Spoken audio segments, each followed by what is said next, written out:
Bonjour à tous, je vais juste vous faire un petit vidéo pour vous expliquer comment compléter des graphiques et voici le résumé du cours. Donc, on remarque que la position se mesure en mètres, pas de surprise là-dessus. La vitesse se mesure en mètres par seconde, j'espère que vous le savez tous, et l'accélération en mètres par seconde carré. On remarque que si je veux passer de mètres à mètres par seconde, ben, il faut que je divise par des secondes.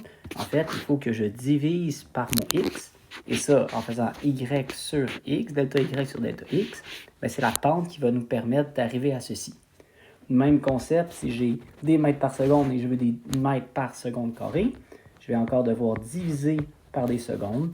Donc, une fois de plus, c'est la pente qui va nous permettre de passer de vitesse à accélération. Par le fait même, le contraire, lorsque nous avons des mètres par seconde et on veut arriver à des mètres par seconde, vous remarquez qu'on doit annuler un seconde au dénominateur. Donc, la façon de faire ceci, c'est de multiplier par des secondes. Et donc, on va multiplier par les x. Et ça, c'est l'air sous la courbe qui va nous permettre d'arriver à ceci. Même concept, quand on a des mètres par seconde et on veut arriver à des mètres, il faut multiplier par des secondes, multiplier par des x. Donc, c'est encore l'air sous la courbe qui va nous permettre d'y arriver. Donc, mettons ça en contexte là-dedans. Je vais compléter ici le graphique de vitesse par rapport au temps. Donc, on remarque que j'ai la position, j'ai des mètres, et je veux arriver à des mètres par seconde. Je vais donc devoir diviser par des secondes, je vais donc devoir utiliser la pente. Vous remarquez que la pente ici, elle varie, parce que comme c'est une quadratique, comme c'est une courbe, bien, initialement, j'ai une petite pente, après ça, j'ai une moyenne pente, et plus le temps avance, plus ma pente deviendra prononcée. Là, vous remarquez, j'ai dessiné 4 tangentes ici pour les 4 points. On trouve que la tangente est imprécise en physique. On a une façon plus précise de le trouver, et c'est la technique de la séquente. Je vous rappelle, c'est quoi la séquente? Si je veux la pente ici, si je veux avoir la tangente à 5 secondes, bien, je vais prendre le point juste avant et le point juste après. Comme nous sommes à 0 et à 10, et ma valeur moyenne, elle est à 5 secondes. Et donc, cette pente-ci sera la vitesse à 5 secondes. Donc, j'ai mes deux points, le point 0, 0 et le point 10, 10. On peut donc faire notre pente. C'est la variation dy sur la variation dx. C'est donc, on a gagné 10 en 10 secondes. On a donc une pente de 1. On peut donc voir que ma vitesse à 5 secondes est égale à 1. Je peux donc placer maintenant dans mon graphique à 5 secondes, j'ai une vitesse de 1. On peut faire la même chose avec le 10. Si je veux ma vitesse à 10 secondes, j'ai besoin du point avant à 5 secondes et du point à 15. Comme je vais avoir ces deux droites-là, ces deux points-là, vont me donner la vitesse, la pente à 10 secondes. Comme mes deux points sont moyens, la moyenne de mes deux points donne le temps 10 secondes. On remarque que cette courbe orange-là, ici qu'on vient de dessiner, elle est parallèle à la tangente ici. Et donc, comme elle est parallèle, elle a la même pente, donc elle a la même vitesse qu'à 10 secondes. Ça sera beaucoup plus précis.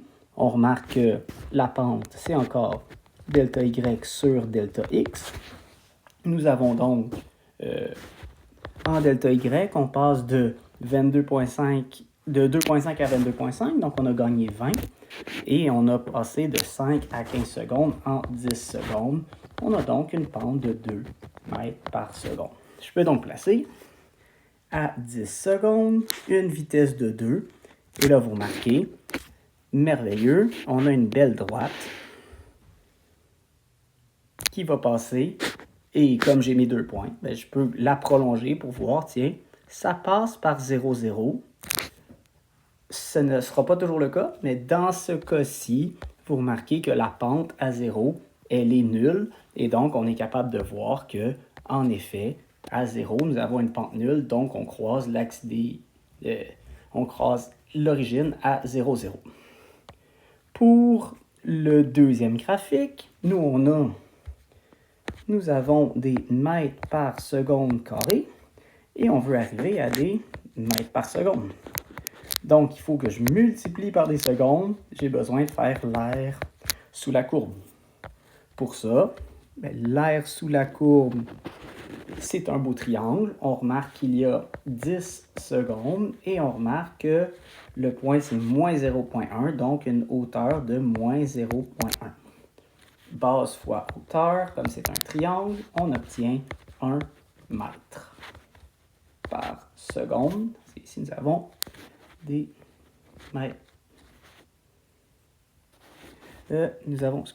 Des mètres par seconde carré. Ici, nous avons des secondes, donc des mètres par seconde carré fois des secondes. Ça me donne bien des mètres par seconde.